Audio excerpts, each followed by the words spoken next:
Hello everyone, welcome to Hindi voice. एक गांव में एक दंपत्ति निवास करते थे, परंतु दोनों की आंखों में ज्योति नहीं थी। अंधे होने की वजह से बहुत ही मुश्किल से दोनों अपना जीवन यापन चला पाते थे। एक समय की बात है कि अंधी पत्नी घर के आंगन में बने चूल्हे पर रोटी बना रही थी और बगल में उसके पति महोदय बैठे हुए थे।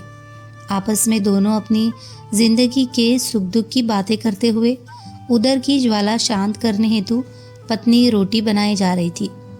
लेकिन इन दोनों को आंखों से दिखाई न देने के कारण एक चतुर बिल्ली बगल में बैठकर बनने वाली रोटी पर नजर टिकाए हुए थी।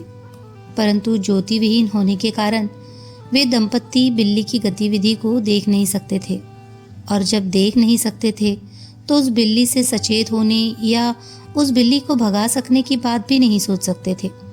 जब रोटियां बननी समाप्त हो गई तो पत्नी ने अपनी बनी बनाई रोटियों को इकट्ठा करते हुए रोटी रखने वाले डब्बे में रखने लगी।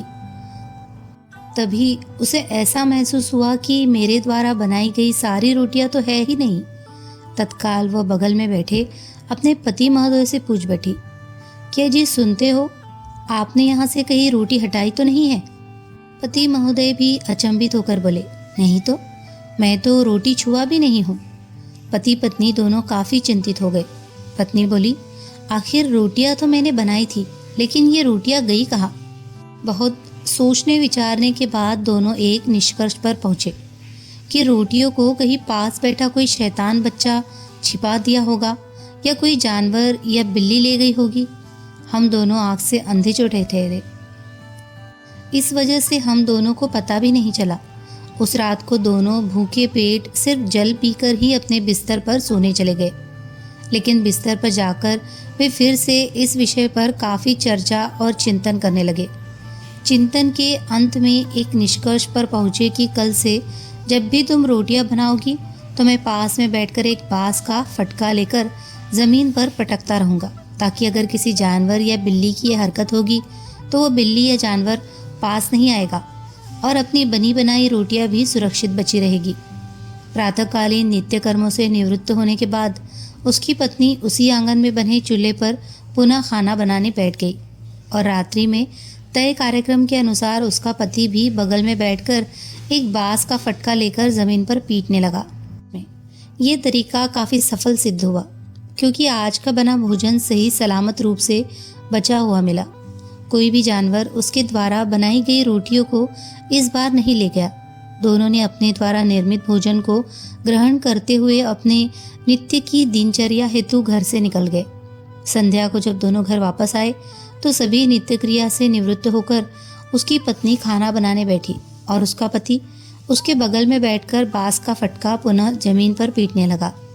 रात्रि भोजन के पश्चात दोनों बिस्तर पर चले गए, लेकिन ये बांस का फटका फटकने के सफल प्रयोग को प्रतिदिन करने हेतु आपस में प्रतिबद्ध हो गए।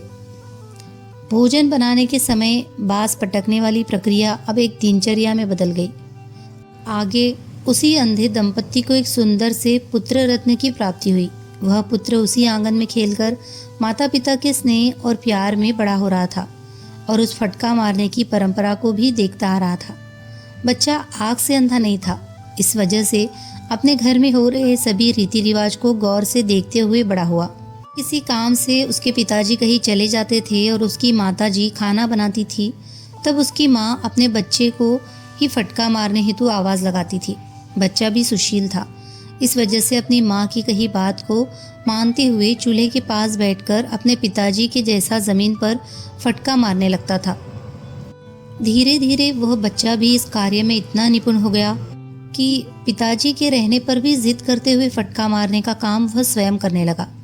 अब उस बच्चे के दिलो दिमाग पर यह कार्य अपने पूर्वजों द्वारा प्रदत्त रिवाज परंपरा के रूप में उसकी जिंदगी के मुख्य दिनचर्या का एक हिस्सा बन गया था। धीरे धीरे समय बीतता रहा और उस अंधे पति पत्नी के बच्चे को भी आयु बढ़ रही थी।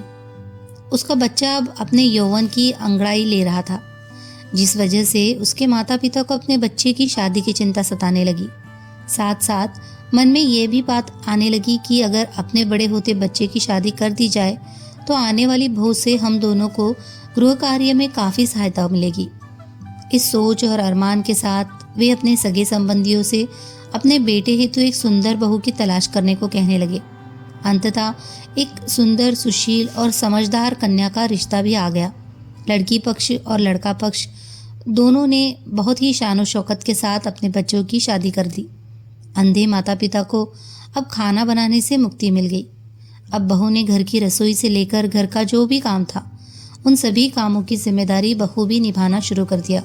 बहू सुबह शाम उस आंगन में बने चूल्हे पर खाना बनाने की तैयारी करने लगी।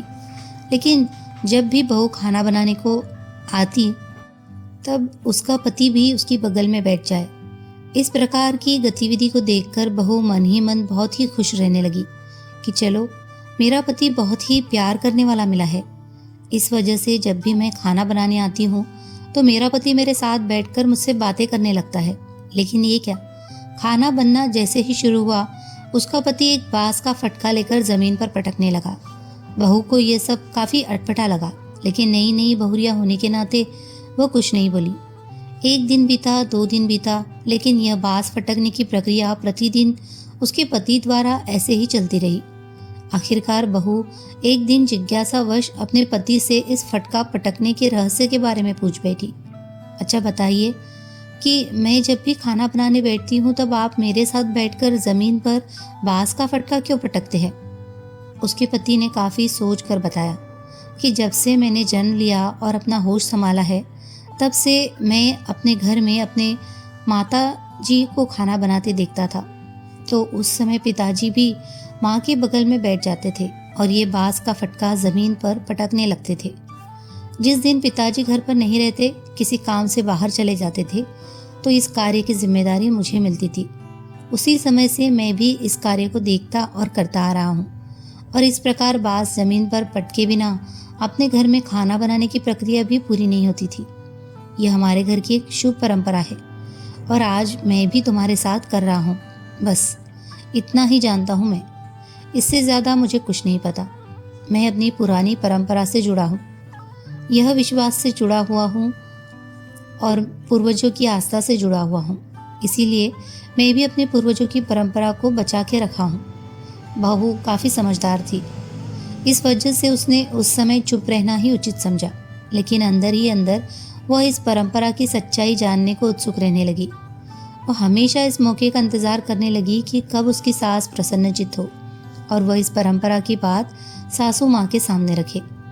एक दिन एकांत देखकर बहू अपनी सास से इस फटका वाली परंपरा की बात पूछी बैठी।